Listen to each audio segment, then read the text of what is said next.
Mr. McAllister, we've just been hearing from U.S. Vice President Mike Pence. Did you hear what you wanted to hear from him and perhaps also from the Defense Secretary yesterday? Yes, I very much appreciate what the Vice President had to say this morning. A clear American commitment towards NATO engagement and to close transatlantic cooperation. That was an important signal coming from Munich this morning.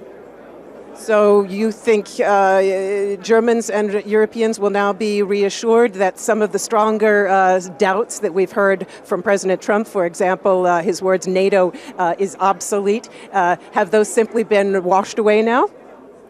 Close transatlantic cooperation, especially on defense and trade, and also the American support for European integration have been key pillars of American foreign policy for the last decades, regardless who was in the White House as president and regardless which party had a majority in Congress.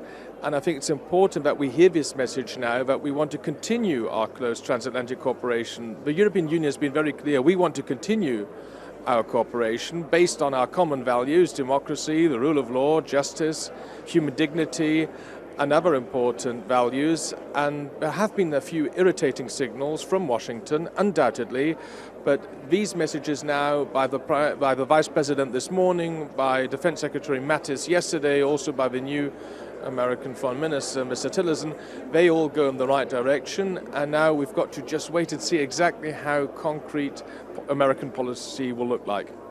There was, of course, a very clear message both from the Defense Secretary and again from the Vice President saying Europe must do more. Do you think that message truly has been heard in Europe to the degree that deeds will follow the professions of good faith that we heard, for example, from the Defense Minister of Germany? Yes, the message has been heard, and this has been our position since 2014. I mean, at the Wales NATO summit in 2014, all NATO partners agreed that they want to increase their defense expenditure.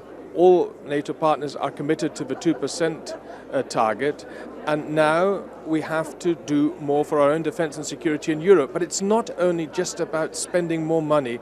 We have to spend our money on defense in Europe more effectively. And that's why I'm very much in favor of closer defense cooperation within the member states of the European Union.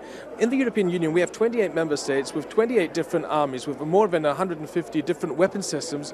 We are not spending our money effectively. We Europeans spend more on defense than the Chinese or the Russians, but it's not spent in an effective way. We can do better, and that's why I'm for a close cooperation on military engagement. I think we have to cooperate more on defense research and on defense procurement.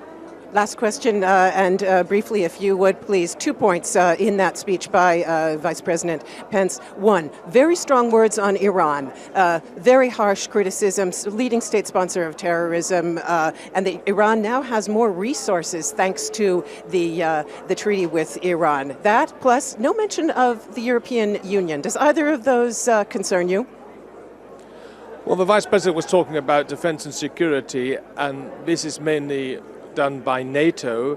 He didn't mention the European Union in detail, but there were some signals that he's very much in favor of closer transatlantic cooperation. And let's be very clear, the Americans should have an interest that the European integration process continues. There can be no interest in Washington at all that the European Union falls apart and other member states follow the example of the UK now leaving the European Union. And on Iran, I think the deal we found, which was very difficult and which took a long time, is a good basis for our future cooperation. And I think it's also in the interest of the whole global community that we now let this deal with Iran actually function. Thank you very much for being with us, Mr. McAllister.